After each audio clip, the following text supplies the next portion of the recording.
नमस्कार दोस्तों, स्वागत है आपका लेट्स क्रैक एमपी एग्ज़ाम के इस प्लेटफॉर्म पर। बहुत दिनों के बाद आपसे हमारी इस प्लेटफॉर्म पर मुलाकात हो रही है। बीच में कुछ चीज़ों की वजह से हम इस लेक्चर को कंटिन्यू नहीं कर पाए थे, तो एक बार फिर से हम यहाँ पर लेट्स क्रैक एमपी एग्ज़ाम पर जो सीरीज़ वर्ल्ड ज्योग्राफी की हमने स्टार्ट की थी उसको हम पूरा करेंगे।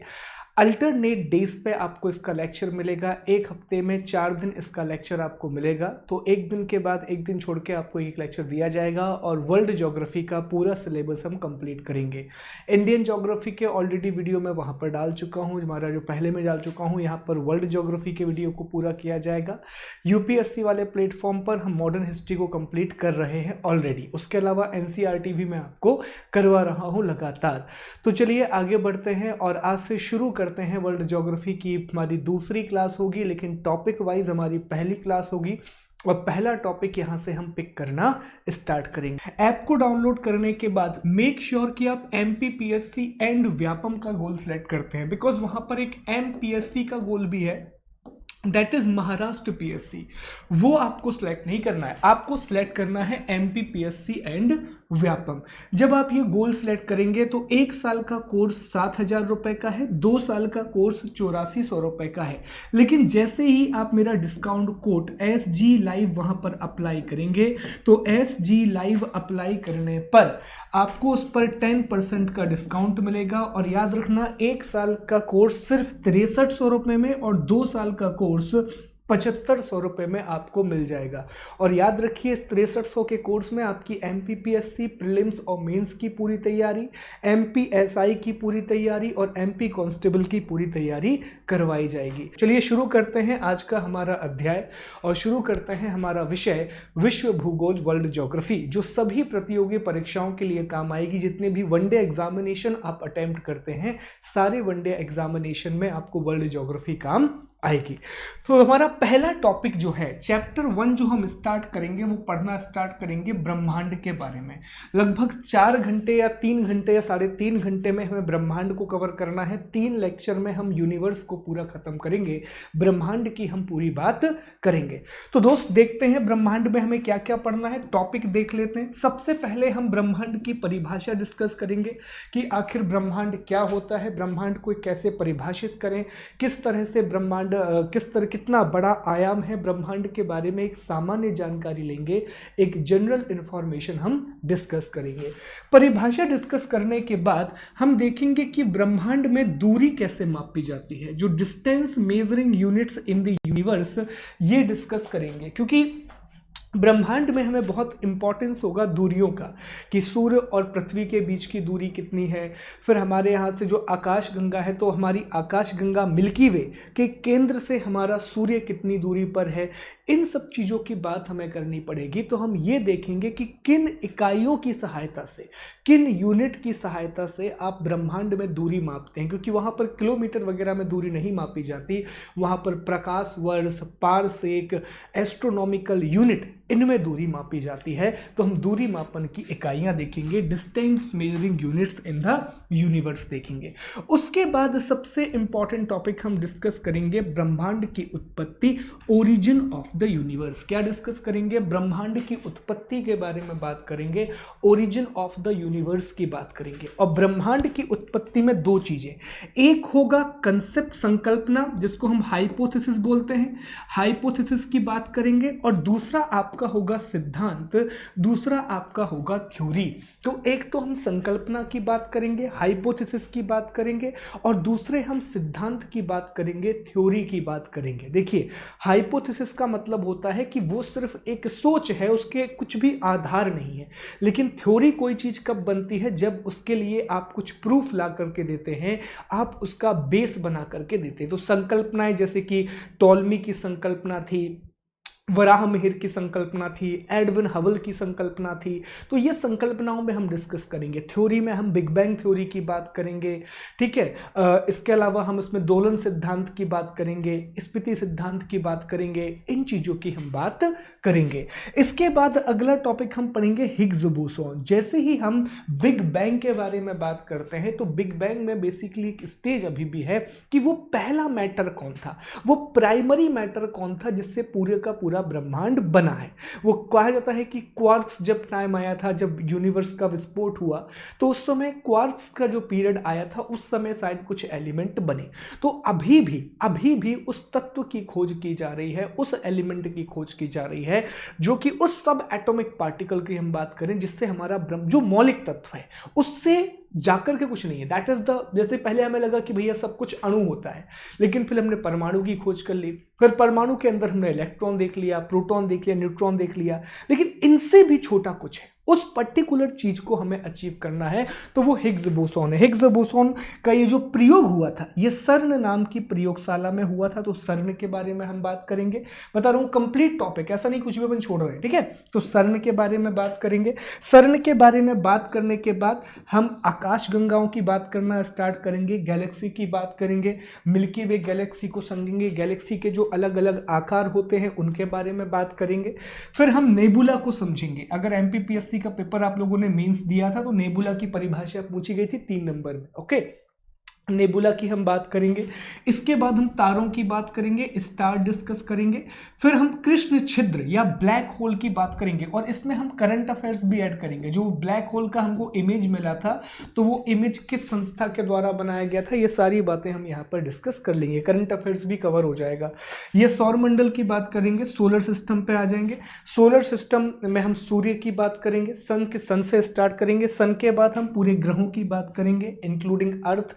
ग्रहों के बाद हम उपग्रह की बात करेंगे, चंद्रमा की बात करेंगे, शनि और बृहस्पति के उपग्रहों की बात करेंगे और इसके बाद आखिरी में हम अन्य आकाशीय पिंडों की बात करेंगे, अदर सेलेस्टियल बॉडीज की बात करेंगे जिसमें धूमकेतु वगैरह आ जाते हैं, उल्का, उल्का पिंड, उल्काश्म आ जाते हैं, इनकी हम बात करेंगे। तो ये कंप्लीट 14 टॉपिक हमको पढ़ना है और 14 टॉपिक पढ़ने के बाद आपका पहला अध्याय खत्म हो जाएगा। और पहला अध्याय या पहली इकाई, ये अध्याय नहीं है, ये अपने आप में एक यूनिट है। पहली यूनिट कोस्मोलॉजी या फिर ब्रह्मांड का अध्ययन हमारा खत्म हो जाएगा। तो आज की क्लास में हमारा फोकस क्या रहेगा कि हम ब्रह्मांड की एक समझ विकसित कर लें, हम डिस्टेंस मेजरिंग यूनिट को कवर कर लें और हम ब्रह्मांड की उत्पत्ति के सिद्धांत को समझ जाएं। फिर कल से हम हिग्स बोसॉन, सर्न, गैलेक्सी, इनके बारे में समझेंगे। तो चलिए शुरू करते हैं टॉपिक को। अब सबसे पहले हम डिस्कस करेंगे कि आखिरकार ब्रह्मांड क्या है। पहला शब्द आता है कि सर आखिरकार ब्रह्मांड शब्द का अर्थ क्या होता है। तो दोस्त एक बहुत सिंपल परिभाषा ब्रह्मांड की है। दुनिया में, इस संसार में जो कुछ भी है, एक छोटे से अणु से लेकर के विशाल आकाश गंगाएं, मतलब मैं क्या कह रहा हूं दोस्त, एक छोटे से अणु से लेकर के या फिर परमाणु से लेकर के विशाल काय आकाश गंगाएं, गैलेक्सी, वो सब कुछ ब्रह्मांड है। जो सब कुछ दुनिया में एग्जिस्ट करता है वो सब कुछ ब्रह्मांड है। देखिए, हम पृथ्वी हैं, हम मनुष्य हैं, लेकिन हम भी ब्रह्मांड का हिस्सा हैं, तो हम भी क्या हैं, ब्रह्मांड हैं। तो दुनिया में जितनी भी चीजें एग्जिस्ट करती हैं वो सारी चीजें ब्रह्मांड हैं। इवन अंधेरा भी ब्रह्मांड का एक हिस्सा है। तो जितनी भी चीजें, एक अणु से लेकर के आकाश गंगाएं, अब देखिए इसमें क्या क्या आ गया। अगर मैंने कहा एक अणु से लेकर के आकाश गंगा, या मैं और छोटे पार्टिकल की बात करूं तो परमाणु से लेकर के आकाश गंगा, हर एक चीज अगर ब्रह्मांड है, इसका मतलब पृथ्वी भी ब्रह्मांड है, चंद्रमा भी ब्रह्मांड है, जितने ग्रह हैं वह भी ब्रह्मांड है, सूरज भी ब्रह्मांड का हिस्सा है। फिर हमारा एक सौर मंडल, ऐसे हजारों सौर मंडल, ठीक है, ऐसे हजारों तारे, हजारों तारों से हजारों गैलेक्सी बनेंगी, हजारों गैलेक्सियों का एक समूह बनेगा, ये सब कुछ ब्रह्मांड है। तो जो कुछ भी हमको दिखाई देता है वो सब क्या है, ब्रह्मांड है। तो इसको कुछ इस तरह से समझ सकते हैं। इस डायग्राम में आप देखिए, इस डायग्राम में देखिए आपको बहुत सारी चीजें दिखेंगी। ये जो चीजें आपको दिखाई दे रही हैं ये छोटी छोटी आकाश गंगाओं के समूह है साहब। ये पूरी आकाश गंगा है, हजारों अरबों गैलेक्सीज, हजारों अरबों गैलेक्सीज आपको यहां पर दिखेंगी। ये सारी आकाश गंगाएं हैं। एक आकाश गंगा में हजारों लाखों तारे होते हैं। हर तारों का अपने ग्रहों का एक मंडल होता है। उन ग्रहों के उपग्रह होते हैं, उसके अलावा क्षुद्र ग्रह होते हैं, धूमकेतु होते हैं, उल्का पिंड होते हैं। तो everything, this complete thing is the universe. ये सारी चीजें जो हम देख पाते हैं, ये सारी चीजें ब्रह्मांड कहलाती हैं। ओके, अगर हम इसको परिभाषित करने की कोशिश करेंगे तो पहला पॉइंट आएगा कि सूक्ष्मतम अणुओं से लेकर महाकाय आकाश गंगाओं तक के सम्मिलित स्वरूप। ब्रह्मांड क्या है? सूक्ष्मतम अणुओं से लेकर महाकाय आकाश गंगाओं तक का सम्मिलित स्वरूप, from the smallest atom to the giant galaxy. इसको हम क्या बोलते हैं? ब्रह्मांड कहते हैं। ब्रह्मांड के बारे में दूसरी बात यह है कि ब्रह्मांड अनंत, असीमित और लगातार विस्तारित है। ये पॉइंट आपको याद रखना है, क्योंकि अभी जब हम बिग बैंग थ्योरी की बात करेंगे तो बिग बैंग थ्योरी का सबसे बड़ा प्रूफ यही है कि ब्रह्मांड का लगातार विस्तार हो रहा है। ब्रह्मांड का लगातार विस्तार हो रहा है। ये कैसे हो रहा है? तो अभी हम 2 मिनट बाद उसको समझेंगे कि कैसे बिग बैंग हुआ, उसके बाद कैसे ब्रह्मांड लगातार बढ़ता जा रहा है। ब्रह्मांड बिग बैंग से पहले कुछ नहीं था। सिंपल सी बात, आप ये मान के चलिए कि ये एक बिग बैंग हुआ था, इससे ब्रह्मांड बढ़ा और ये लगातार अब भी बढ़ता जा रहा है। देखिए, ये खाली स्थान है या कुछ नहीं है, यहाँ लगातार ब्रह्मांड बढ़ते जा रहा है। धीरे धीरे हर दिन लाखों अरबों किलोमीटर ब्रह्मांड बढ़ता जाता है। तो लगातार क्या हो रहा है? ब्रह्मांड बढ़ रहा है, लगातार यूनिवर्स एक्सपांड हो रहा है। और तीसरी बात, इसमें विभिन्न उपग्रह, ग्रह, तारे, आकाश गंगाएं इत्यादि समस्त खगोलीय पिंड आते हैं। Consist of all the celestial bodies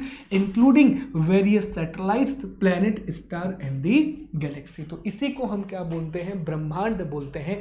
इसी को हम क्या बोलते हैं? यूनिवर्स बोलते हैं। वो सारी चीजें जो एग्जिस्ट करती हैं, वो सारी चीजें जिन्हें हम देख पाते हैं, बहुत सी चीजें हम नहीं देख पाते हैं, लेकिन हैं।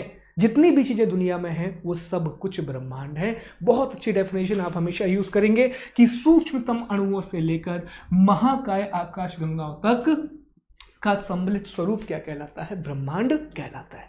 तो ये तो हो गया ब्रह्मांड। अब ब्रह्मांड की उत्पत्ति कैसे हुई, ब्रह्मांड का ओरिजिन कैसे हुआ, ये हमें जानना है। लेकिन उससे पहले हमें ये बात डिस्कस करनी होगी कि ब्रह्मांड में भैया दूरी कैसे मापते हैं, ब्रह्मांड में डिस्टेंस को मेजर कैसे किया जाता है। तो अब हमें डिस्कस यही करना है कि ब्रह्मांड में दूरी मापने की इकाइयां, क्योंकि अभी बार बार जब हम डिस्कस करेंगे कि 2 गैलेक्सियों के बीच की दूरी, सूर्य और पृथ्वी के बीच की दूरी, उस प्लेनेट तक जाने की दूरी, इतने प्लेनेट हैं, कैपलर प्लेनेट तक पहुंचने की दूरी, तो अलग अलग चीजें हैं। तो दोस्त, पहली बात याद रखना, ब्रह्मांड में दूरी आप आसानी से, ऐसा नहीं कि 1 किलोमीटर 2 किलोमीटर नहीं होती, ब्रह्मांड में अरबों किलोमीटर की दूरी है। क्योंकि ब्रह्मांड, अभी क्या डिस्कस किया हमने, ब्रह्मांड अनंत है, यूनिवर्स इज इनफाइनाइट, वो बहुत बड़ा है, वो अनंत है। तो उस चीज को हमें समझना होगा कि आखिरकार ब्रह्मांड में दूरी का मापन कैसे किया जाता है, ब्रह्मांड में डिस्टेंस को मेजर कैसे किया जाता है। तो चलिए समझते हैं, एक एक इकाई को समझते हैं। 3 मेजर इकाइयां होती हैं ब्रह्मांड को मापने की। पहली जो इकाई होती है उसको हम बोलते हैं एयू। एयू का फुल फॉर्म क्या होता है? Astronomical unit. दूसरी एक सबसे इंपॉर्टेंट इकाई होती है, आप लोगों ने स्टार वॉर्स मूवी देखी होगी या यूनिवर्स में कोई भी मूवी आप देखेंगे, आपको हमेशा एक वर्ड मिलेगा सुनने के लिए, लाइट ईयर, प्रकाश वर्ष। तीसरा एक होता है पारसेक। तीसरा क्या होता है? पारसेक। तो तीनों यूनिट को हम डिस्कस कर लेते हैं कि साहब एस्ट्रोनॉमिकल यूनिट क्या है, लाइट ईयर क्या है और पारसेक क्या है। तीनों को समझते हैं, फिर अपन आगे बढ़ते हैं। सबसे पहले हम बात करते हैं एस्ट्रोनॉमिकल यूनिट की, खगोलीय इकाई की। तो खगोलीय इकाई क्या होता है, एस्ट्रोनॉमिकल यूनिट क्या होता है? जैसे ये मान लीजिए हमारी पृथ्वी है, ठीक है, ये हमारी पृथ्वी है, और ये मान लीजिए साहब हमारा सूर्य है। ये हमारा क्या है? सूर्य है। तो ये हमारी पृथ्वी हो गई, ये हमारा सूर्य हो गया। तो पृथ्वी से सूर्य की जो औसत दूरी होती है, कौन सी दूरी? औसत दूरी जो होती है, जो average distance between sun and the earth, average distance between sun and the earth, इसको हम क्या कहते हैं? तो इसको हम कहते हैं AU, एस्ट्रोनॉमिकल यूनिट, या फिर खगोलीय इकाई। क्या कहते हैं इसे हम? इसे हम कहते हैं खगोलीय इकाई। अब सवाल आता है कि सर इसकी वैल्यू कितनी है? तो दोस्त इसकी वैल्यू है 1.5 into 10 to the power 8 kilometre. कितना है? 1.5 into 10 to the power 8 kilometre. अब देखना क्या होता है, कई बार एग्जाम में आपको घुमा के पूछता है। देखो, एक AU कितना हो जाएगा? 1.5 into 10 to the power 8 metre, वो है कि नहीं, सॉरी किलोमीटर, है कि नहीं? अब एग्जाम में क्या करेगा, वो इसी किलोमीटर को मीटर में कन्वर्ट कर देगा। तो कुछ मत करना, कभी भी ये सवाल आए, देखो मीटर में 3 जीरो बढ़ जाएंगे ना, 3 जीरो ही तो बढ़ेंगे, मतलब 10 के ऊपर 3 की पावर और बढ़ा दो, 3 जीरो बढ़ेंगे मतलब 10 के ऊपर 3 की पावर और बढ़ा दो। तो ये कितना हो जाएगा? 1.5 into 10 to the power 11 metre. तो किलोमीटर में 3 जीरो कम कर देना और मीटर में 3 की पावर इसको और बढ़ा देना, तो ये आंसर हो जाएगा। तो पृथ्वी और सूर्य की औसत दूरी, ये वर्ड याद रखना, औसत दूरी, क्योंकि आप सभी लोग जानते हैं कि पृथ्वी और सूर्य के बीच में दूरी निश्चित नहीं रहती, वो कभी ज्यादा होती है कभी कम हो जाती है, क्योंकि पृथ्वी सूर्य के दीर्घवृत्ताकार कक्षा में चक्कर लगाती है, गोलाकार कक्षा में चक्कर नहीं लगाती। एलिप्टिकल पाथ में पृथ्वी जो है वो सूर्य के चारों ओर घूमती है, ना कि सर्कुलर पाथ में। और एलिप्टिकल पाथ में क्या होता है दोस्त? दीर्घवृत्ताकार कक्षा ऐसी होती है। तो एक समय आएगा जब वो दूर होगी और एक समय आएगा जब वो पृथ्वी के बहुत ज्यादा पास होगी। तो ये दो अलग अलग सिचुएशन बनती हैं, एक स्थिति में वो दूर होगी और एक स्थिति में वो पास होगी। इसीलिए यहां पर कौन सा वर्ड है? पृथ्वी और सूर्य के बीच की औसत दूरी, average distance between sun and the earth, इसी को हम क्या बोलते हैं? खगोलीय इकाई बोलते हैं, एस्ट्रोनॉमिकल यूनिट बोलते हैं। वैल्यू कितनी हो जाएगी? तो दोस्त वैल्यू हो जाएगी 1.5 into 10 to the power 8 kilometre, 1.5 10 के ऊपर 8 की घात किलोमीटर। मीटर में क्या हो जाएगा सर? तो बस 10 8 की जगह 11 कर दीजिए तो मीटर में कन्वर्ट हो जाएगा। तो ये हमारी पहली इकाई यहाँ पे खत्म होती है। और पहली इकाई कौन सी है? खगोलीय इकाई या एस्ट्रोनॉमिकल यूनिट। अब दूसरी इकाई की बात करते हैं जो सबसे ज्यादा इंपॉर्टेंट है, और दूसरी इकाई है प्रकाश वर्ष। कौन सी इकाई है? प्रकाश वर्ष है। दूसरी इकाई कौन सी है? प्रकाश वर्ष है। तो समझते हैं साहब प्रकाश वर्ष क्या होता है। देखो, एक और इंपॉर्टेंट इकाई आ गई प्रकाश वर्ष या लाइट ईयर। कौन सी इकाई आ गई? प्रकाश वर्ष या लाइट ईयर।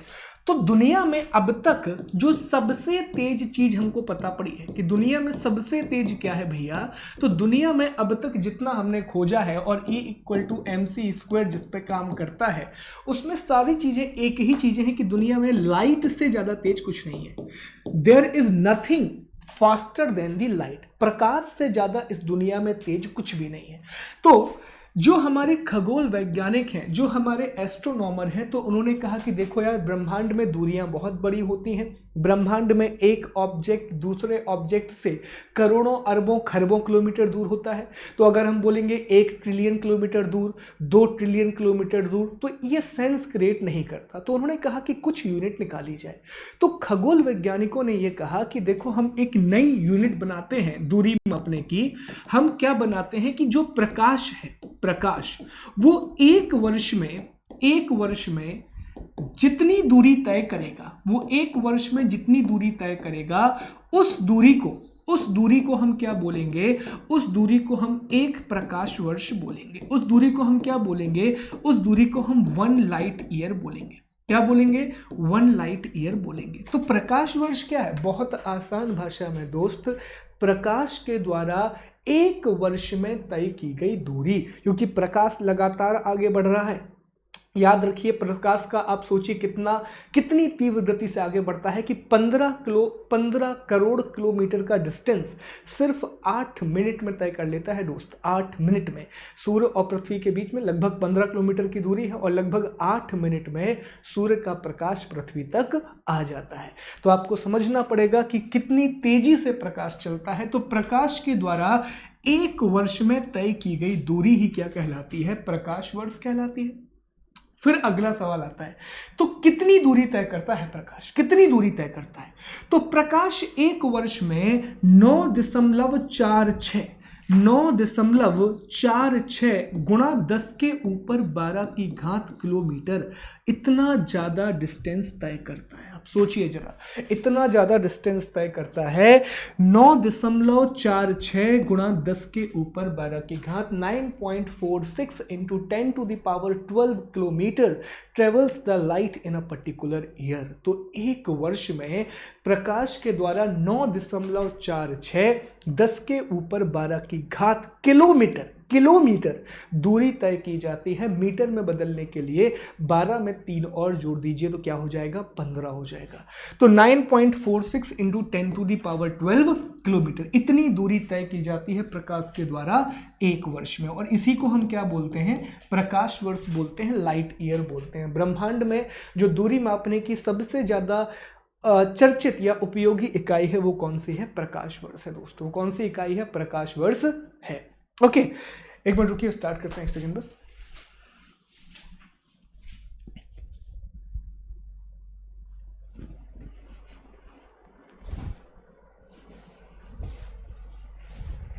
चलिए, तो 2 इकाई हो गई। अब तीसरी यूनिट कौन सी बची है? तीसरी और आखिरी यूनिट हमारी बची है पारसेक। तीसरी कौन सी बची है, पारसेक। पारसेक के बारे में बात करते हैं।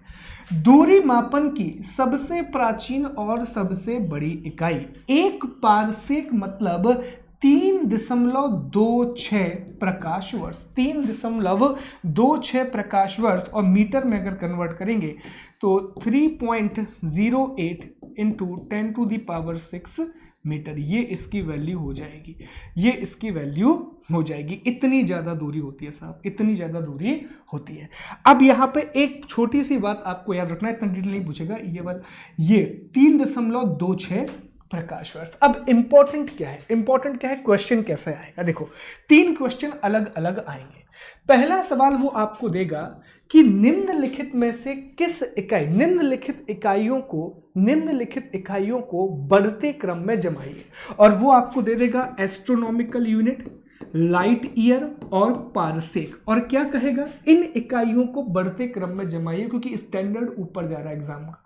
तो बढ़ते क्रम में सबसे पहले छोटी इकाई आएगी, तो सबसे छोटी इकाई कौन सी है, एस्ट्रोनॉमिकल यूनिट। एस्ट्रोनॉमिकल से यूनिट से बड़ी इकाई कौन सी है, तो आंसर करेंगे सर लाइट ईयर है। और लाइट ईयर से बड़ी इकाई कौन सी है, तो पारसेक है।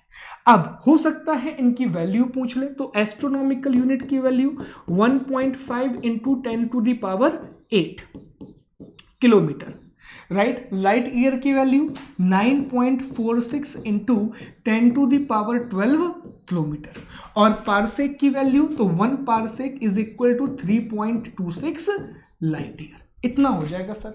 इतने क्वेश्चन यहां से आ सकते हैं, इससे ज्यादा क्वेश्चन कुछ भी नहीं आएगा। These are the possible question जो यहां से आपसे पूछे जा सकते हैं। और ज्यादा होगा तो इनकी परिभाषा पूछ लेगा, तो एयू क्या हो जाएगा भैया, पृथ्वी और सूर्य के बीच की औसत दूरी। ओके, लाइट ईयर क्या हो जाएगा, प्रकाश के द्वारा एक वर्ष में तय की गई दूरी। और पारसेक आपको पता है सबसे पुरानी और सबसे बड़ी दूरी मापने की इकाई। एक और प्रश्न आ सकता है, दूरी मापने की सबसे बड़ी इकाई क्या है, what is the largest unit to measure the distance. Answer क्या करेंगे, आंसर करेंगे पारसेक। तो ये हमारी 3 इकाइयां होंगी। अब हमने ब्रह्मांड की परिभाषा समझ ली, हमने दूरी मापने की इकाइयां समझ ली। अब हमें समझना है कि ब्रह्मांड की उत्पत्ति कैसे हुई, यूनिवर्स का ओरिजिन कैसे हुआ। तो ब्रह्मांड की जो दोस्त उत्पत्ति है, ब्रह्मांड की जो उत्पत्ति है उससे रिलेटेड 2 चीजें हैं। एक, हमारे पास सबसे पहली बात संकल्पनाएं हैं, हमारे पास कुछ संकल्पनाएं हैं, कुछ हाइपोथेसिस है, और कुछ हमारे पास सिद्धांत है, कुछ हमारे पास सिद्धांत हैं, कुछ हमारे पास थ्योरी है। तो संकल्पना क्या होती है, हाइपोथेसिस क्या होती है? हाइपोथेसिस का मतलब होता है कि कोई भी बात आप करते हैं, लेकिन उसके लिए आप कोई मैथमेटिकल प्रूफ या फिर कोई फिजिकल प्रूफ या फिर कोई केमिकल प्रूफ, ये कोई भी चीजें आप नहीं लेकर के आ पाते हैं। और सिद्धांत का मतलब क्या होता है, आपने कहा कि पंखा बहुत तेज घूमता है, और आपने इस चीज को प्रूफ भी कर दिया। आपने कहा कि भैया जो सूर्य है, सूर्य के चारों ओर पृथ्वी और दूसरे ग्रह घूमते हैं, आपने इसको प्रूफ भी कर दिया। तो ये चीजें क्या बन जाती हैं, सिद्धांत बन जाते हैं। जब विज्ञान में सबसे पहली बार जैसे हमने कहा कि हम एक चीज बनाएंगे जो हवा में उड़ेगी, तो ये हमारी एक संकल्पना थी कि देखो हम ऐसा करेंगे तो ऐसे उड़ जाएगी। लेकिन जब आपने उसको मैथमेटिकली राइट ब्रदर्स ने अप्लाई कर दिया और एरोप्लेन को उड़ा लिया, तो हमारी वो चीज़ क्या बन गई, सिद्धांत बन गई। तो हर चीज़ पहले एक हाइपोथेसिस होती है, आगे जाकर के वो चीज़ सिद्धांत बन जाती है। तो पहले हमें डिस्कस करना होगा कि इसको लेकर के कौन कौन सी संकल्पनाएं हैं। संकल्पनाओं के बाद हम डिस्कस करेंगे कि ब्रह्मांड की उत्पत्ति को लेकर कौन कौन से सिद्धांत दिए गए हैं। जैसे टॉलमी साहब कुछ बात करेंगे, वारामिहिर साहब कुछ बात करेंगे, ठीक है। उसके अलावा जो आपके हबल साहब हैं वो कुछ और बात करेंगे, तो कोपरनिकस कुछ और बात करेंगे। तो तीनों चारों लोगों की बात को पहले हमें समझना है कि इन चारों लोगों ने क्या बातें कही। उसके बाद जो आधुनिक वैज्ञानिक हैं, जो मॉडर्न साइंटिस्ट हैं, जैसे कि जॉर्ज लेमेंटियर हो गए, उसमें एडविन हबल का नाम भी आता है, एलन सनडेज हो गए, ये सारे लोग कुछ सिद्धांत लेकर के आएंगे, उसके लिए मैथमेटिकल इक्वेशंस लेकर के आएंगे। और आखिरी में सबसे ज़्यादा इंपॉर्टेंट थ्योरी कौन सी बचेगी, तो आखिरी में सबसे ज़्यादा इंपॉर्टेंट थ्योरी बचेगी, वो होगी बिग बैंग थ्योरी। तो चलिए समझते हैं एक एक संकल्पनाओं के, बड़ी इंटरेस्टिंग कहानी है, और फिर हम समझेंगे कि कैसे हमारी ब्रह्मांड का ओरिजिन हुआ, तारे बने, ग्रह बने, ये सारी बातों को। तो सबसे पहला नाम आता है क्लॉडियस टॉलमी का, जो कि मिस्र और यूनान के बेसिकली बहुत बड़े एक फिलोसोफर थे। सभी लोग प्राचीन समय में जितने भी लोग थे वो फिलोसोफर माने जाते हैं, चाहे आप टॉलमी की बात करें, प्लेटो की बात करें, अरस्तु की बात करें। ऑल्दो उन्होंने साइंस के लिए भी काम किया, पर पहले ज्ञान की अलग अलग शाखाएं नहीं थी, पहले अलग अलग विषय नहीं थे, सभी एक विषय का हिस्सा माने जाते थे। तो टॉलमी एक बहुत ही प्रसिद्ध दार्शनिक हैं, जिन्होंने 140 एडी में 140 एडी में ये कहा कि भैया जो पृथ्वी है वो केंद्र में है और सूर्य उसके चारों ओर चक्कर लगा रहा है, और जो सूर्य है वो क्या कर रहा है, वो इसके चारों ओर चक्कर लगा रहा है, वो उसके चारों ओर चक्कर लगा रहा है। तो इसे क्या कहा गया, इसे कहा गया, पृथ्वी को हम क्या बोलते हैं, भू केंद्रित अवधारणा। क्या कहा गया इसे, भू केंद्रित अवधारणा। और अंग्रेजी में भू को ही हम जियो बोलते हैं, तो जियोसेंट्रिक फिलॉसफी या जियोसेंट्रिक हाइपोथेसिस भी इसे कहा जाता है, ठीक है। तो पहली बात क्या कही गई, टॉलमी साहब ने कहा कि देखो जो पृथ्वी है वो केंद्र में है, अर्थ जो हमारी अर्थ है वो केंद्र में है, और पृथ्वी के चारों ओर जो सूर्य है वो चक्कर लगा रहा है। तो इससे कहा गया कि ये भू केंद्रित अवधारणा है। ये कौन सी अवधारणा है, तो ये भू केंद्रित अवधारणा है, ये जियोसेंट्रिक फिलॉसफी है। तो अब सवाल क्या आएगा कि भू केंद्रित अवधारणा के प्रतिपादक कौन थे, who is the propounder of geocentric theory. तो आंसर क्या करेंगे साहब, आंसर करेंगे क्लॉडियस टॉलमी। आंसर क्या करेंगे, क्लॉडियस टॉलमी आप आंसर कर देंगे, पहली चीज। अब आगे बात करते हैं। इसके बाद भारत में उज्जैन से एक बहुत बड़े साइंटिस्ट फिलोसोफर वराहमिहिर साहब आए, और वराहमिहिर साहब ने ये बात बताई, पहली बार इन्होंने ऐसा कहा कि ऐसा नहीं है, सूर्य केंद्र में है और उसके चारों ओर पृथ्वी घूमती है, और उसके चारों ओर क्या घूमती है, पृथ्वी घूमती है, उसके चारों ओर हमारी अर्थ रोटेट कर रही है, पृथ्वी सूर्य की परिक्रमा करती है। पर अनफॉर्चुनेटली ये भारत के लिए बहुत दुर्भाग्य की बात है कि हमारे यहाँ वारामिहिर, आर्यभट्ट, ब्रह्मचर्य, इन सभी लोगों ने इतनी सारी बातें की थी, अणुओं के बारे में बात की थी। श्रुतुत्व की जो किताब आप पढ़ते हैं तो उसमें आपको सर्जरी के बारे में बात करी, चरक संहिता हमारे यहाँ पर है, पर अनफॉर्चुनेटली हमारे ज्ञान को बहुत देर से हम डिसाइफर कर पाए। ठीक है, बहुत देर से दुनिया के सामने हम रख पाए, ये हमारा दुर्भाग्य है। नहीं तो आज जो सारा क्रेडिट हम कॉपरनिकस को देने वाले हैं, कॉपरनिकस से पहले वराहमिहिर ने यह बता दिया था कि पृथ्वी सूर्य की परिक्रमा करती है। लेकिन चूंकि हमारे यहाँ पर पूरी की पूरी दुनिया में ज्ञान का पश्चिमीकरण है, वेस्टर्नाइजेशन ऑफ नॉलेज है, इसीलिए क्या होगा, तीसरे नंबर पर एक व्यक्ति आएंगे, निकोलस कॉपरनिकस, जो कि पोलैंड के एक व्यक्ति होते हैं। और वो भी यही बात बताएंगे कि देखो ऐसा नहीं है, सूर्य केंद्र में है, जो सन है वो सेंटर में है, और सन के इर्द गिर्द पृथ्वी चक्कर लगाती है। सन के इर्द गिर्द क्या होती है, पृथ्वी चक्कर लगा रही है। और जब वो ये बात बताएंगे तो उन्हें कहा जाएगा कि ये आधुनिक खगोल शास्त्र के जनक हैं। He is the father of modern cosmology, he is the father of modern astrology या कॉस्मोलॉजी। तो क्या कहा जाएगा, आधुनिक खगोल शास्त्र के जनक। ऐसा क्यों कहा गया, क्योंकि उन्होंने बताया जो सूर्य है उसकी परिक्रमा पृथ्वी और दूसरे ग्रह करते हैं।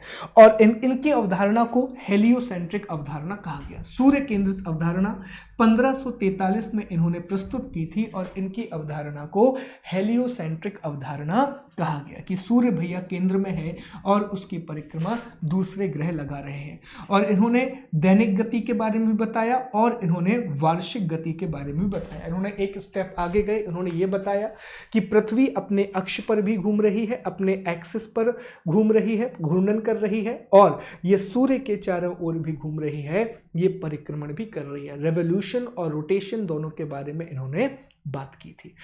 इन्हीं कारणों की वजह से निकोलस कॉपरनिकस को क्या बोला गया, आधुनिक खगोल शास्त्र का जनक बोला गया। तो ये तीन इंपॉर्टेंट चीजें हैं, तीन इंपॉर्टेंट नाम हैं जिनके बारे में हमें पढ़ना है। सवाल क्या क्या आ जाएंगे, पहला सवाल आएगा, जियोसेंट्रिक अवधारणा किसके द्वारा दी गई, भू केंद्रित अवधारणा किसके द्वारा दी गई, आंसर करेंगे क्लॉडियस टॉलमी के द्वारा दी गई। दूसरा, सूर्य केंद्रित अवधारणा हेलियोसेंट्रिक कंसेप्ट किसके द्वारा दिया गया, आंसर करेंगे निकोलस कॉपरनिकस के द्वारा दिया गया, जो पोलैंड के एक निवासी थे। अब हम ब्रह्मांड की उत्पत्ति से संबंधित सिद्धांतों को समझने वाले हैं। तो सिद्धांतों को समझने से पहले एक व्यक्ति के बारे में जानकारी ले लीजिए, क्योंकि उस व्यक्ति को जानना जरूरी है, तभी हम यूनिवर्स को समझ पाएंगे। और उस व्यक्ति का नाम है एडविन हबल। क्या नाम है, उस व्यक्ति का नाम है एडविन हबल। तो एडविन हबल के बारे में कुछ बात करनी है। अब हमें बात करनी है एडविन पोवेल हबल के बारे में, जिनके नाम पर अमेरिका का विशालकाय हबल टेलीस्कोप अंतरिक्ष में काम करता है। तो हम एडविन हबल के बारे में बात करेंगे, क्योंकि इन्हीं के नाम पर दो चीजें हैं। इन्हीं के नाम पर एक सबसे बड़ा टेलीस्कोप स्पेस में आपको देखने के लिए मिलता है, जिसका नाम क्या है, जिसका नाम है हबल टेलीस्कोप। कई बार आप लोगों ने सुना होगा हबल टेलीस्कोप, जो कि अमेरिका का टेलीस्कोप है। और हबल टेलीस्कोप के द्वारा हमको ब्रह्मांड के बारे में बहुत सारी जानकारी मिली है, हमको बहुत सारी यूनिवर्स की इंफॉर्मेशन हबल टेलीस्कोप से मिली है। कई ग्रहों को हबल टेलीस्कोप ने खोजा है, कई प्रकार की तरंगों को उसने पकड़ा है। तो हबल टेलीस्कोप एक बहुत इंपॉर्टेंट टेलीस्कोप है, जो कि एक अमेरिकी वैज्ञानिक एडविन पोवेल हबल के नाम पर रखा गया था। तो सवाल आता है कि सर आखिरकार इन्होंने ऐसा कौन सा काम किया था कि इनके नाम पर इतना बड़ा काम किया गया। समझिएगा, इन्होंने बताया था, यही वो व्यक्ति थे जिन्होंने बताया था कि जो ब्रह्मांड है वो लगातार आगे बढ़ रहा है, वो लगातार आगे बढ़ रहा है। जो यूनिवर्स है साहब, वो लगातार आगे बढ़ रहा है। मतलब एडविन हबल ने ही ये बताया था कि जो ब्रह्मांड है उसका लगातार विस्तार हो रहा है, जो यूनिवर्स है उसका लगातार एक्सपेंशन हो रहा है। और ये बहुत बड़ी चीज थी, क्योंकि अभी जब हम बिग बैंग थ्योरी की बात करेंगे तो उसकी सबसे बड़ा आधार क्या रहेगा, तो उसका सबसे बड़ा आधार यही रहेगा कि ब्रह्मांड का लगातार विस्तार हो रहा है, यूनिवर्स लगातार आगे बढ़ रहा है। समझिए इन्होंने क्या क्या किया था। इन्होंने सबसे बड़ी खोज इनकी यही थी, एडविन हबल की। और भी कुछ बातें हैं, देखते हैं यहां पर।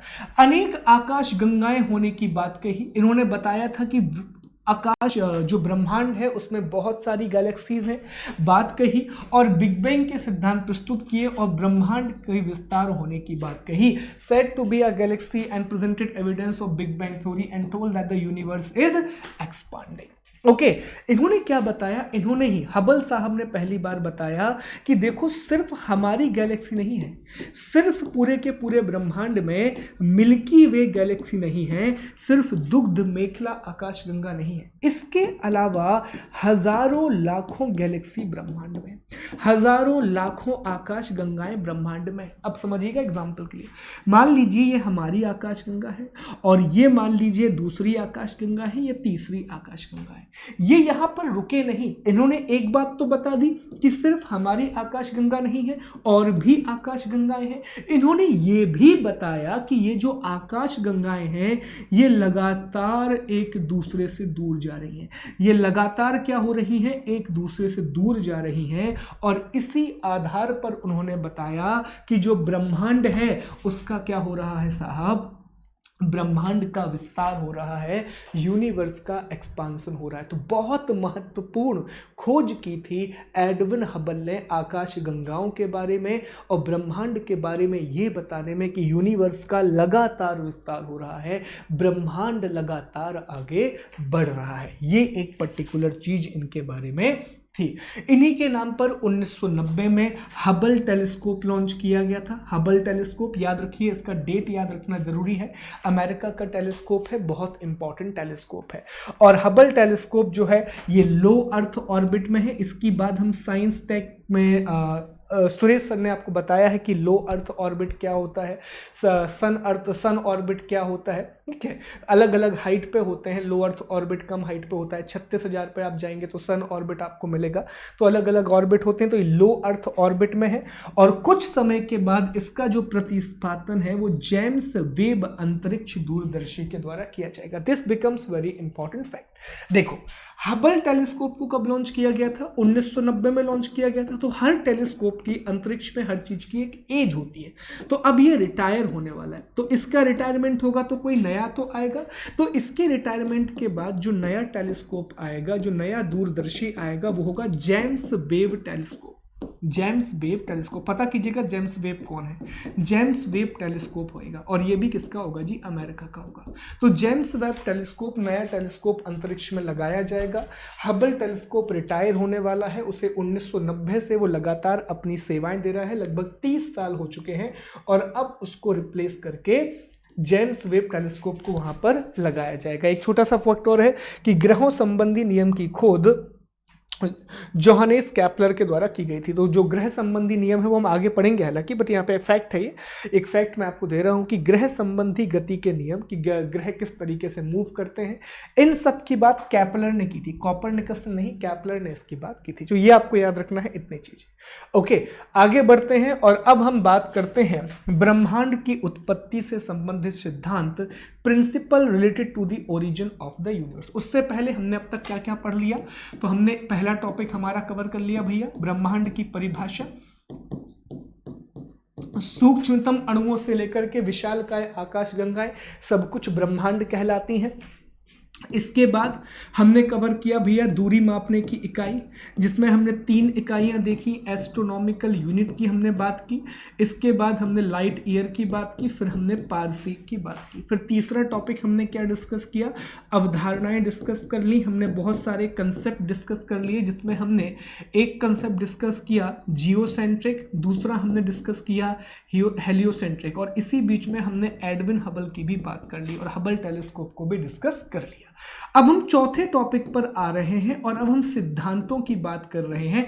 वो तो अवधारणाएं थी, उसमें उन्होंने सिर्फ ब्रह्मांड की उत्पत्ति की कोई बात नहीं की, उसमें सिर्फ ये बताया गया कि ब्रह्मांड में चीजें किस तरीके से हो रही हैं। अब हम बात करने वाले हैं ब्रह्मांड की उत्पत्ति से संबंधित सिद्धांत की, principle related to the origin of the universe. अभी तक हमने ओरिजिन ऑफ यूनिवर्स की बात नहीं की, अभी हम बहुत बेसिक बातें कर रहे हैं कि आकाश में आखिरकार हो क्या रहा है। यह हमारी पहली समझ है आकाश के बारे में। अब हम बात करने वाले हैं यूनिवर्स की, कि आखिरकार यूनिवर्स बना कैसे? तो दोस्त, ब्रह्मांड की उत्पत्ति से रिलेटेड 3 पर्टिकुलर सिद्धांत दिए जाते हैं। पहला सिद्धांत है साम्य अवस्था सिद्धांत, जिसे स्टेडी स्टेट थ्योरी भी कहा जाता है। साम्य अवस्था सिद्धांत या स्टेडी स्टेट थ्योरी, ये किसके द्वारा दिया गया था? तो ये 2 लोगों के द्वारा दिया गया था, थॉमस गोल्ड और हर्मन बॉन्डी। किसके द्वारा दिया गया था? थॉमस गोल्ड और हर्मन बॉन्डी के द्वारा यह कंसेप्ट दिया गया था, साम्य अवस्था सिद्धांत, स्टेडी स्टेट थ्योरी। दूसरा सिद्धांत आता है जी, विच इज मोस्ट इंपॉर्टेंट, महाविस्फोट सिद्धांत, बिग बैंग थ्योरी। सबसे इंपॉर्टेंट सिद्धांत और करंटली सबसे ज्यादा जो रेलेवेंट है, जो वर्तमान में सबसे ज्यादा प्रासंगिक है, वो है महाविस्फोट सिद्धांत, जिसे प्रस्तुत किया था बेल्जियम के जॉर्ज लेमेंथियर ने। किसने प्रस्तुत किया था? बेल्जियम के जॉर्ज लेमेंथियर के द्वारा इसे प्रस्तुत किया गया था। और तीसरा है दोलन सिद्धांत, जिसे पल्सेटिंग यूनिवर्स कहते हैं, पल्सेटिंग यूनिवर्स कहते हैं। और पल्सेटिंग यूनिवर्स का यह सिद्धांत एलन सैंडेज के द्वारा प्रस्तुत किया गया था। किसके द्वारा प्रस्तुत किया गया था? तो एलन सैंडेज के द्वारा इस सिद्धांत को प्रस्तुत किया गया था। तो ब्रह्मांड की उत्पत्ति से संबंधित 3 सिद्धांत हैं। एक साम्य अवस्था सिद्धांत है, एक महाविस्फोट सिद्धांत है और एक दोलन सिद्धांत है। एक पल्सेटिंग यूनिवर्स की थ्योरी है, बिग बैंग थ्योरी है और स्टेडी स्टेट की थ्योरी है। इसमें से इन दोनों के बारे में ज़्यादा बातें हमें नहीं करनी है, बहुत सिंपल चीज़ें हैं, मैं अभी आपको एक्सप्लेन कर देता हूँ। आज की क्लास का पूरा फोकस हमारा होगा महाविस्फोट सिद्धांत पर, बिग बैंग थ्योरी पर। तो आइए समझ लेते हैं, पहले इन दोनों को बहुत शॉर्ट में समझ लेते हैं, फिर आगे बढ़ते हैं। सबसे पहले बात करते हैं साम्य अवस्था सिद्धांत की, स्टेडी स्टेट थ्योरी। किसके द्वारा दी गई? तो आपको याद हो जाना चाहिए, ये हर्मन बॉन्डी और थॉमस गोल्ड के द्वारा दी गई थी। हर्मन बॉन्डी और थॉमस गोल्ड के द्वारा की गई थी। क्या कहता है यह सिद्धांत? यह सिद्धांत कहता है कि यूनिवर्स जो है वो एक साम्य अवस्था में है, मतलब ये हमेशा से था, ये इसका कोई ओरिजिन नहीं हुआ है, इसका ना कोई अंत है, इसका ना कोई जन्म हुआ है, ना कभी इसका अंत होगा। ये ऐसे ही है, ये इसी अवस्था में है, ये इसी अवस्था में है, ये ऐसा ही रहेगा। तो उन्होंने क्या बताया कि देखो, ब्रह्मांड जो है उसका ना अंत हुआ है, उसका ना जन्म हुआ है, ना कभी अंत होगा। बहुत सिंपल शब्दों में बता रहा हूँ, कॉम्प्लेक्स है ये थ्योरी भी, पर सिंपल इतना समझ लीजिए, हमें इतना ही याद रखना है वन डे एग्जामिनेशन के लिए। तो क्या बताया गया कि ब्रह्मांड का ना तो जन्म है और ना ही इसका अंत है, ये एक ऐसा ही था, ये शुरू से ऐसा ही था। पर जैसे ही एडविन हबल ने बताया कि ब्रह्मांड का जो है वो लगातार विस्तार हो रहा है, तो ये सिद्धांत अपने आप कैंसिल हो गया और इसे खारिज कर दिया गया। साम्य अवस्था सिद्धांत के बाद एक और सिद्धांत आया जो बहुत हद तक लॉजिकल था, इसके लिए मैथमेटिकल इक्वेशन भी एलन सैंडेज के द्वारा प्रस्तुत किए गए थे, और ये था दोलन सिद्धांत, पल्सेटिंग यूनिवर्स।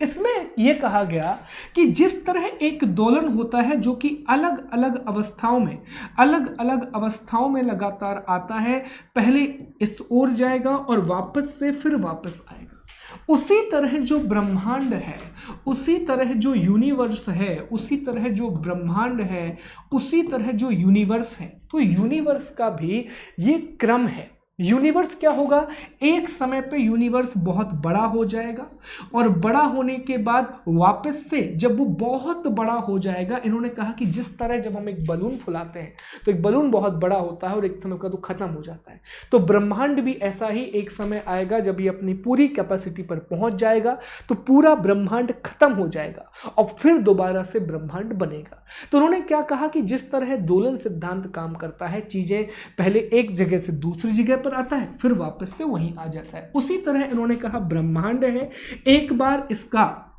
जन्म होगा, फिर इसका अंत होगा, फिर वापस से इसका जन्म होगा, फिर वापस से इसका अंत होगा। ये दोलन सिद्धांत है, ये पल्सेटिंग यूनिवर्स थ्योरी है, which is like in short आपको बस इतना ही याद रखना है, इसके डिटेल में हमें नहीं जाना है। अब आती है सबसे इंपॉर्टेंट थ्योरी और इस सिद्धांत का नाम है महाविस्फोट सिद्धांत, इसका नाम है बिग बैंग थ्योरी। क्या नाम है? Big bang theory. बहुत सारे सवाल एग्जाम में यहां से आते रहते हैं, आज इसको समझते हैं, इस इसमें क्या क्या चीजें हैं। तो big bang theory George Lemaitre के द्वारा दी गई थी। पहला पॉइंट तो ये याद कर लो, this is the most important point, कि जॉर्ज लेमेंथियर के द्वारा ये थ्योरी दी गई थी, जो कि बेल्जियम से थे। जो कहां से थे साहब? जो बेल्जियम से थे। तो बेल्जियम के एक एस्ट्रोनॉमर थे, खगोल शास्त्री थे जॉर्ज लेमेंथियर, जिन्होंने बिग बैंग सिद्धांत को पेश किया था। उसके बाद कई वैज्ञानिक आए और उन्होंने इस पर रिसर्च किया और इसको प्रूफ किया। तो समझते हैं बिग बैंग थ्योरी क्या है, एक डायग्राम की सहायता से समझेंगे, कुछ इमेजेस में आपको दिखाऊंगा और फिर सारी चीजें बिग बैंग थ्योरी के बारे में आपकी क्लियर हो जाएंगी। फिलहाल बस इतना याद रखें कि बिग बैंग थ्योरी जो कि जॉर्ज लेमेंथियर के द्वारा दी गई थी, ये वर्तमान में ब्रह्मांड की उत्पत्ति से जुड़ी सबसे ज्यादा एक्सेप्टेबल, सबसे ज्यादा मान्य सिद्धांत है। This is the most acceptable theory of the origin of the universe at present. ये वर्तमान में ब्रह्मांड की उत्पत्ति से संबंधित सबसे ज्यादा मान्य सिद्धांत है। तो क्या है समझिए यहां पर। देखिए ये सिद्धांत कहता है कि जो ब्रह्मांड आज हमें इतना विशाल दिखाई देता है, जो ब्रह्मांड आज हमें बहुत बड़ा दिखाई देता है, तो बेसिकली एक समय था जब ये इतना बड़ा ब्रह्मांड, जो इतना बड़ा ब्रह्मांड हम देखते हैं, वो पूरा का पूरा ब्रह्मांड एक बिल्कुल छोटे से अणु बराबर आकार में केंद्रित था, एक परमाणु में केंद्रित था, या इसको मैं अपनी आसान भाषा में कहूं तो एक मटर के दाने बराबर, इतना एक परमाणु के आकार में केंद्रित था। तो इतना बड़ा ब्रह्मांड एक छोटे से आकार में केंद्रित था और उसे सिंगुलैरिटी कहा जाता है। उसे क्या कहा जाता है? सिंगुलैरिटी कहा जाता है। उसके बारे में ज्यादा जानकारी नहीं है। उसमें इनफाइनाइट ग्रेविटी होती है, इनफाइनाइट एनर्जी होती है। तो एक समय सिंगुलैरिटी थी और जब दुनिया में कुछ नहीं था, इवन अंधेरा भी नहीं था क्योंकि वो भी ब्रह्मांड से आता है, जब दुनिया में कुछ नहीं था तो ब्रह्मांड की सारी ऊर्जा, ब्रह्मांड के सारे पदार्थ, ब्रह्मांड की सारी गैसें एक छोटे से आकार के दाने में केंद्रित थी। पर एक समय आया और उस दाने में बहुत ज्यादा घनत्व था, बहुत ज्यादा ऊर्जा थी। एक समय आया जब वो दाना के अंदर इतना घनत्व बढ़ गया, इतनी डेंसिटी बढ़ गई कि एकदम से उसमें विस्फोट हो गया। और जैसे ही उसमें विस्फोट हुआ, उससे अनंत ऊर्जा निकली, उससे अल्टीमेट, उससे इनफाइनाइट अमाउंट ऑफ एनर्जी निकला, इनफाइनाइट अमाउंट ऑफ मैटर निकला, इनफाइनाइट अमाउंट ऑफ हीट निकली। इतनी सारी चीजें उससे निकली और आगे जाकर के यही चीजों ने मिलकर के ब्रह्मांड बनाया। समझे बात को? अब इसमें थोड़ा सा अपन टाइम ऐड करते हैं। ये तो कहानी सुनी, अब कहानी में टाइम ये है कि नासा के हिसाब से 13.7 अरब वर्ष पूर्व, बिफोर 13.7 बिलियन ईयर अगो, बहुत बड़ा समय होता है दोस्त, 13.7 अरब साल पहले की बात कर रहे हैं, अरब साल पहले की बात कर रहे हैं। यहां पर 2-3 साल का समय तो बड़ा हो जाता है, फिर अरबों सालों की बात कर रहे हैं। उस समय उन्होंने कहा कि बस ब्रह्मांड का पूरा मास, ब्रह्मांड की पूरी एनर्जी बस एक मटर के दाने में केंद्रित, इतने से दाने में केंद्रित थी। पर 13.7 बिलियन वर्ष पहले, 13.7 अरब साल पहले इसमें एक बहुत बड़ा विस्फोट हुआ और इससे बहुत सारी ऊर्जा निकली, इससे बहुत सारी एनर्जी रिलीज हुई, इससे बहुत सारा मास निकला, इससे बहुत सारा मैटर निकला। और कालांतर में जाते जाते कई लाखों करोड़ों वर्षों के बाद ये सारी की सारी चीजों ने मिलकर के ही ग्रह बनाए, तारे, आकाश गंगाएं बनाई, तारे बनाए, ग्रह बने, उपग्रह बने और उसी में हम आते हैं इंसान बने। तो 13.7 अरब वर्ष पहले एक मटर का दाना था, उसमें क्या हुआ था? एक बहुत बड़ा विस्फोट। अब 2 मिनट इसको थोड़ा और एक्सप्लेन करते हैं कि कब परमाणु बना, कब हमारे यहां पर लाइफ आई, कब ग्रह बने। तो उससे पहले एक छोटा सा आप पॉइंट समझ लीजिए, एग्जाम में आ भी जाता है। प्लांक समय, प्लांक टाइम क्या होता है? प्लैंक टाइम स्केल क्या होती है? तो प्लैंक टाइम की वैल्यू होती है 10 to the power -43, 10 to the power -43। ये सबसे छोटी इकाई मानी जाती है, इससे छोटा कुछ नहीं होता साहब। 10 टू द पावर -43 ये किसी भी चीज या टाइम को मापने की सबसे छोटी इकाई होती है, इससे छोटा कुछ नहीं है। This is the one thing that, इससे छोटा कुछ हो ही नहीं सकता यूनिवर्स में, तो इसे प्लैंक टाइम कहा जाता है। तो आपको समझना है कि जब ये विस्फोट हुआ तो विस्फोट होने के बाद कब परमाणु बनेगा, कब तारे बनेंगे, कब ग्रह बनेगा, और इंसान तो अभी आए हैं ना साहब, लगभग 2 लाख साल भी नहीं हुआ हमको आए हुए, और हम 13.7 अरब साल पहले की बात कर रहे हैं। यही हमारी प्रजाति की विशेषता है कि हमको आए हुए ज़्यादा समय नहीं हुआ है, लेकिन हमने पूरे ब्रह्मांड की जानकारी ले ली है। जो लोग कहते हैं कई बार कि हम तो बहुत छोटे से हैं, हम इस ब्रह्मांड में बहुत छोटे से हैं, मैं कहता हूं कि इसी छोटे से इंसान ने सब कुछ पता किया हुआ है। ओके, तो एक प्रकार से हमारी अचीवमेंट भी है। पॉजिटिव देखोगे तो पॉजिटिव मिलेगा, नेगेटिव देखोगे तो नेगेटिव मिलेगा। अब इसको समझिएगा, आप इसको स्केल पे समझिएगा कि कैसे कैसे ब्रह्मांड एक्सपेंड करेगा। देखिए ध्यान से, ये डायग्राम है, एक छोटा सा डायग्राम आपको बताया गया है। ये पहला सेकंड है, ये पहला सेकंड है, पहले सेकंड में कुछ भी नहीं होगा, ठीक है। 3 मिनट के बाद कुछ आपको इलेक्ट्रॉन वगैरह देखने के लिए मिलेंगे। लगभग 3 लाख सालों के बाद, लगभग 3 लाख सालों के बाद परमाणु वगैरह बनना प्रारंभ होगा। 1 बिलियन ईयर के बाद ये चीजें आएंगी, और 13 बिलियन सालों के बाद, लगभग 13.7 बिलियन सालों के बाद हम इंसान आएंगे, हमारे ग्रह पर जीवन आएगा। अब इसको और विस्तार से समझते हैं, बहुत विस्तार से समझते हैं। ये डायग्राम आपको सारी चीजें समझाएगा, बहुत ध्यान से समझना। देखो, ये बिग बैंग का टाइम है, यहां से स्टार्ट करते हैं। बिग बैंग का टाइम है ये 10.43, जो मैंने अभी आपको बताया, ये क्या है, ये 10-43 सेकेंड, इससे छोटा कुछ होगा नहीं, ये प्लैंक टाइम हो जाएगा। तो इस समय पे क्या हुआ, the cosmos goes through a super fast inflation expanding from the size of an atom to that a grapefruit in they can reaction of a second. मतलब जैसे ही विस्फोट हुआ तो सेकेंड, मतलब सेकेंड का भी आप सोचिए 10⁻⁻43 सेकेंड, और सेकेंड के बहुत छोटे हिस्से में बहुत तेजी से ब्रह्मांड फैलना स्टार्ट हुआ। क्योंकि विस्फोट, अब इतना बड़ा विस्फोट आप सोच के रखिए, आप जस्ट 1 मिनट सोचिएगा, मैं आपको इस विस्फोट के बारे में बताऊं कि इतना बड़ा विस्फोट था बिग बैंग, जो 13.7 बिलियन साल पहले हुआ था, और आज भी वो विस्फोट आगे बढ़ता जा रहा है, आज भी वो चीजें आगे बढ़ती जा रही। तो आप सोचिए जरा कितना बड़ा विस्फोट था वो। इसलिए कहा जाता है बिग बैंग, इसलिए इसे विस्फोट नहीं कहा जाता, इसे महाविस्फोट कहा जाता है। फिर 13.32 सेकेंड, तापमान कितना है, 10 के ऊपर 27 डिग्री, 10 के ऊपर 27 लगा दीजिए, 10 to the power 27 degree Celsius, मतलब बहुत ही ज्यादा टेम्परेचर है। Okay, inflation of the universe, it is seeing hot for electrons, quarks और दी पार्टिकल्स। तो इलेक्ट्रॉन, क्वार्ट्स वगैरह आपको यहां पर देखने के लिए मिल जाएंगे। फिर 10 टू दी पावर -6 सेकेंड, अभी 1 सेकेंड भी पूरा नहीं हुआ है, 1 सेकेंड भी पूरा नहीं हुआ है, तापमान कम हो गया। एक ही सेकेंड में आप देखिए, स्टार्टिंग में तापमान बहुत ज्यादा था और 10 के ऊपर 27 की घात थी, अब यहां पर 10 के ऊपर 13 की घात तापमान बचेगा, तापमान और कम हो गया। जैसे ही ये तापमान कम हुआ तो प्रोटॉन और न्यूट्रॉन बन गए। देखो, इलेक्ट्रॉन पहले बन गया था, प्रोटॉन और न्यूट्रॉन बन गए, लेकिन इलेक्ट्रॉन बन गया, प्रोटॉन बन गया, न्यूट्रॉन बन गया, ये सारी चीजें विस्फोट के 1 मिनट में हो गई। विस्फोट के 1 मिनट के बाद इलेक्ट्रॉन बन चुका है, प्रोटॉन बन चुका है, न्यूट्रॉन बन चुका है, लेकिन परमाणु बनने में समय लगेगा भैया 3 लाख साल का।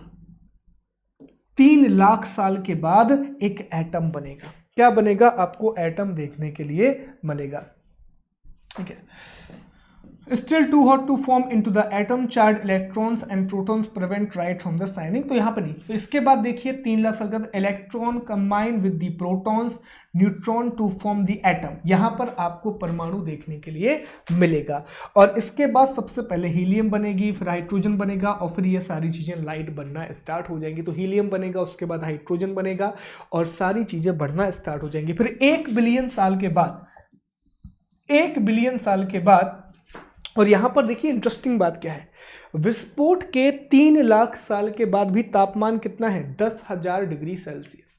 लेकिन 1 बिलियन साल के बाद, 1 अरब साल के बाद तापमान हो जाएगा -200 डिग्री सेल्सियस, और इस तापमान पर ग्रेविटी हाइड्रोजन और हीलियम को कोलाइड करेगी, जिसकी वजह से क्लाउड बनेंगे, और क्लाउड की वजह से गैलेक्सी बनेगी, ठीक है, गैसेस कोलैप्स होंगी और इसकी वजह से स्टार बनेगा। तो विस्फोट के 1 अरब वर्ष के बाद क्या बनेगी? गैलेक्सी बनेगी। और आखिरी में जो वर्तमान समय है, जब -270 डिग्री टेम्परेचर है यूनिवर्स का, तब पूरी की पूरी दुनिया बन जाएगी। तो इन शॉर्ट अगर हम इसको रिवाइज करें तो हमने क्या देखा कि जब विस्फोट हुआ तो विस्फोट के 1 मिनट में क्या क्या फॉर्म हो जाएगा? विस्फोट के 1 मिनट में आपको इलेक्ट्रॉन मिल जाएंगे, प्रोटॉन मिल जाएंगे और न्यूट्रॉन मिल जाएंगे।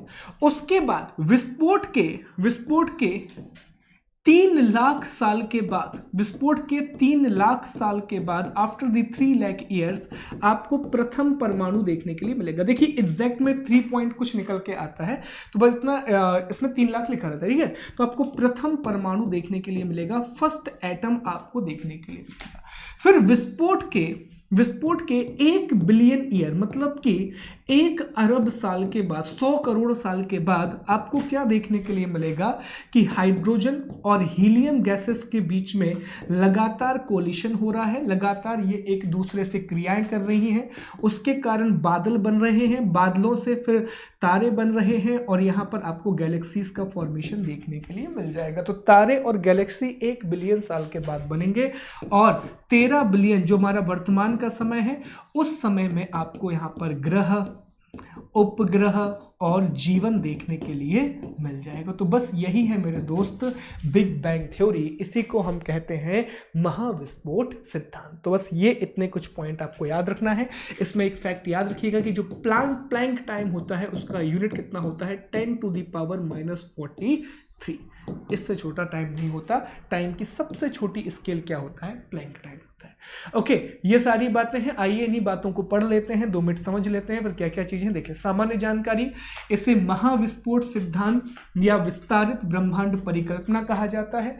अभी इस सिद्धांत के हमें वो भी पढ़ना है प्रूफ, कि इसका प्रूफ क्या है, तो प्रूफ भी अभी हम पढ़ने वाले, 2 मिनट समझिएगा। इसको भी कहा जाता है प्रतिपादक बेल्जियम खगोल शास्त्री जॉर्ज लेमेंतेर हैं। यह ब्रह्मांड की उत्पत्ति के संबंध में सर्वाधिक मान्य सिद्धांत है। यहां पर ये लिखा हुआ है, ये सारी चीजें आप पढ़ लीजिएगा। अब दूसरा सवाल यहां पर आता है कि सर ये जो बिग बैंग थ्योरी है, इसके लिए प्रूफ क्या है, हम इसे क्यों माने, साक्ष्य क्या है इसका? तो पहला साक्ष्य दिया गया कि आकाश गंगाओं के मध्य लगातार बढ़ती दूरी। तो एडविन हबल, यहां पर एडविन हबल का नाम याद आएगा। एडविन हबल ने क्या बताया? एडविन हबल ने 1925 में कहा कि देखिए हमारे ब्रह्मांड का लगातार विस्तार हो रहा है, हमारे यूनिवर्स का लगातार एक्सपांसन हो रहा है। तो बिग बैंग भी तो यही कहता है। बिग बैंग ने क्या कहा था कि भैया बहुत पहले एक विस्फोट हुआ था और वो विस्फोट आज भी जारी है, मतलब आज भी हमारा ब्रह्मांड लगातार आगे बढ़ता जा रहा है। तो पहली चीज जो बिग बैंग थ्योरी को प्रूफ करती है वही आकाश गंगाओं के मध्य लगातार बढ़ती दूरी, ठीक है। दूसरी बात, एक परिघटना है रेड शिफ्ट परिघटना, रेड शिफ्ट और ब्लू शिफ्ट। 2 परिघटनाएं आप लोगों ने विज्ञान में पढ़ी होंगी, एक रेड शिफ्ट फिनोमिना और एक ब्लू शिफ्ट फिनोमिना। तो क्या होता है, जब भी कोई चीज हमसे दूर जाती है, तो उसकी आवृत्ति कम होती जाती है, उसकी आवृत्ति क्या होती जाती है? कम होती जाती है, ठीक है, और रेडनेस वहां पर आती है। और जब कोई चीज हमसे पास आती है तो उसकी आवृत्ति बढ़ती जाती है और वो चीज हमको ब्लू दिखाई देने लगती है। ये विगोर का जो कंसेप्ट हम पढ़ते हैं उसी के ऊपर, विब्योर का जो कंसेप्ट हम पढ़ते हैं उसी के ऊपर ये बेस है। ओके, तो क्या हो रहा है ब्रह्मांड में? अब ये आकाशगंगाएं लगातार दूर बढ़ रही है, तो ये कैसे पता पड़ा? तो ब्रह्मांड में जो प्रकाश आता है अलग अलग स्रोतों से, तो ब्रह्मांड में बहुत सा प्रकाश ऐसा है जो जिसकी आवृत्ति लगातार कम होती जा रही है। तो ये रेड शिफ्ट परिघटना है। ब्रह्मांड में मान लीजिए एक ऑब्जेक्ट से प्रकाश आ रहा है, ये हमारी पृथ्वी है, तो अगर ये इसके पास आएगा तो ये लाइट हमको ब्लू होती हुई नजर आएगी, ओके, और आवृत्ति बढ़ती जाएगी। लेकिन अगर मान लीजिए ये ऑब्जेक्ट हमसे दूर जा रहा है तो इसकी आवृत्ति भी चेंज होगी और ये हमको किस रूप में दिखेगी? तो ये हमको भैया थोड़ा सा रेड रूप में दिखेगी। तो इसको रेड शिफ्ट बोलते हैं। तो जो रेड शिफ्ट फिनोमिना होता है वो भी इसका एक प्रूफ है। और तीसरा सबसे बड़ा इसका प्रूफ है cosmic microwave radiation background, CMB। सबसे बड़ा जो इसका प्रूफ एक और माना जाता है वो कॉस्मिक माइक्रोवेव रेडिएशन माना जाता है। तो कॉस्मिक माइक्रोवेव रेडिएशन जो है वो आरोनो पोंजियस और रॉबर्ट विल्सन के द्वारा खोजा गया था। ये क्या है? तो जब अगर आप सर्च कीजिएगा CMB तो आपको एक अलग सी लाइट नजर आएगी पूरे के पूरे ब्रह्मांड में। पूरा का पूरा ब्रह्मांड को आपको कलर ही दूसरा दिखेगा। आपको पता है हर चीज हमको ऐसी दिखाई देती है, हमको हमारी पृथ्वी नीली दिखाई देती है, अंधेरा हमको काला दिखाई देता है, क्योंकि हमारी आंखें ऐसा देख पाती हैं। इसी को अगर आप अलग अलग इंफ्रारेड में देखेंगे तो चीजें आपको बहुत डिफरेंट दिखाई देंगी। आप ये सर्च कीजिएगा नेट पे CMB कॉस्मिक माइक्रोवेव रेडिएशन, तो आपको चीजें बहुत अलग दिखाई देंगी। हमारी पृथ्वी का रंग आपको अलग दिखाई देगा। तो कहा जाता है जो कॉस्मिक माइक्रोवेव बैकग्राउंड रेडिएशन है, ये जब आप इंफ्रारेड का यूज करते हैं तो ब्रह्मांड में आपको एक प्रकाश दिखाई देता है, प्रकाश के कुछ धब्बे दिखाई देते हैं। तो ये जो प्रकाश के धब्बे हैं, ये जो एनर्जी है, तो ऐसा वैज्ञानिकों का कहना है कि जब वो विस्फोट हुआ था 13.7 बिलियन वर्ष पहले, तो उसी का अवशेष है, उसी की ऊर्जा का अवशेष है कॉस्मिक माइक्रोवेव बैकग्राउंड रेडिएशन। तो हमारे ब्रह्मांड में एक कॉस्मिक माइक्रोवेव रेडिएशन बैकग्राउंड पाया जाता है और कहा जाता है कि 13.7 वर्ष पहले जो विस्फोट हुआ था तो उससे जो एनर्जी निकली थी उसका अवशेष है ये, उसका क्या है? ये अवशेष है। तो क्या कहा जाता है? ब्रह्मांड का प्राचीनतम प्रकाश है और ये से बिग बैंग से उत्पन्न प्रकाश ऊष्मा का अवशेष है। तो दोस्त इसी के साथ हमारी आज की क्लास हम खत्म करेंगे। आज के टॉपिक में हमने क्या क्या डिस्कस कर लिया, ब्रह्मांड क्या है इसके बारे में हमने बात कर ली। दूसरा टॉपिक हमने दूरी मापन की इकाई डिस्कस कर ली। हमने कुछ अवधारणाओं की बात कर ली कि कैसे हमारे ब्रह्मांड के बारे में खोज स्टार्ट हुई। फिर हमने इसकी उत्पत्ति के सिद्धांत को डिस्कस कर लिया। तो 4 टॉपिक हम कवर कर चुके हैं, बहुत से फैक्ट हैं। PDF कैसे मिलेगा? तो आप लोग जानते हैं दोस्त कि टेलीग्राम चैनल है, टेलीग्राम पर जाइए @शुभम गुप्ता PDF सर्च कीजिएगा तो आपको वहां पर टेलीग्राम चैनल पे आ जाएंगे। वहां पर वीडियो का लिंक, उसका PDF, सारी चीजें आपको मिल जाएंगी। उसके अलावा एक बात और बता दूं दोस्त कि अनअकैडमी का जो प्लस ऐप है उस पर मेरे कोर्सेज चल रहे हैं। उस पर एनवायरनमेंट में खत्म कर चुका हूँ, एथिक्स का कोर्स अभी रन हो रहा है। Trust me, I really work hard on that. Regular वहां पर हम क्लास लेते हैं, सारी चीजें होती हैं। 1 से 1.5 घंटे की क्लास हो रही है, नोट्स आपको टू द पॉइंट मिलेंगे। तो इन्वायरमेंट एथिक्स की क्लास अभी चल रही है, इसके बाद इकोनॉमी स्टार्ट करेंगे, फिर पॉलिटी और फिर ज्योग्राफी की क्लास स्टार्ट होगी। तो अगर आप अनअकैडमी ज्वाइन करना चाहते हैं तो 1 साल की फीस पूरे MPPSC prelims, mains, SI, constable का चार्ज 1 साल का 7,000 रुपये है। पर अगर आप मेरा कोड यूज़ करते हैं SG Live तो आपको 10% का, SG Live यूज़ करने पे आपको 10% का इमीडिएट डिस्काउंट मिलेगा और यही चीज़ आपको 6300 में मिल जाएगी। अभी एक ऑफर चल रहा है कि 2 साल का जो कोर्स है वो आपको 7560 रुपये में मिल जाएगा। तो इतने में आपको 2 साल का कोर्स भी मिल जाएगा। पर दोस्त please remember my code SG Live। आप कोई भी सब्सक्रिप्शन अकेडमी का लेते हैं तो आप मेरा कोड यूज़ कर सकते हैं, आपको 10% का डिस्काउंट मिलेगा और ये आपकी तरफ से मेरी मेहनत का एक छोटा सा रिवॉर्ड भी हो जाएगा। So thank you so much. आप लोग अपना बहुत ख्याल रखें। जो भी चल रहा है, I know corona is going on, so please अपना ख्याल रखें और आई विश हम जल्दी, हमारी पूरी दुनिया, हमारा भारत, हमारा देश, सब कुछ, हम इससे बहुत जल्दी आगे निकल जाएंगे और फिर से हमारी नॉर्मल लाइफ स्टार्ट हो जाएगी। पर तब तक के लिए अपना ख्याल रखें, सोशल डिस्टेंसिंग को मेंटेन करें and please be safe, take care और बहुत पढ़ाई करें। बहुत बहुत थैंक यू।